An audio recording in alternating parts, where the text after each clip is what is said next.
سلام. امروز میخوام یه داستان کوتاهی رو براتون تعریف کنم. اونم اینه که معلم پای تخت سیاه می‌نویسه 1 به علاوه 1 میشه 2، 2 به علاوه 2 میشه 4، 3 به علاوه 3 میشه 5. بعد چند ثانیه کل دانش آموزا میزنن زیر خنده. معلم وقتی به پشت سر خودش نگاه میکنه میگه چیه، چرا میخندید؟ یکی از دانش آموزان بلند میشه و میگه آقا معلم، آخرین مسئله رو اشتباه حل کردی. معلمه میگه میدونستم من این مسئله رو اشتباه حل کردم، ولی بذارید یه چیز جالبی رو بهتون بگم.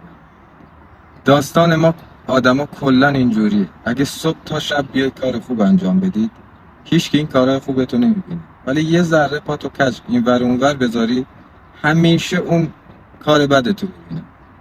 پس اگه میخوای خوبی کنی، واسه دل خودت خوبی کن، چون آدما فقط کار بدتو میبینن. یه شعر هست میگه بیا خوبی کن و در دجله انداز، ایزد در بیابانت دهد باز. بدرود.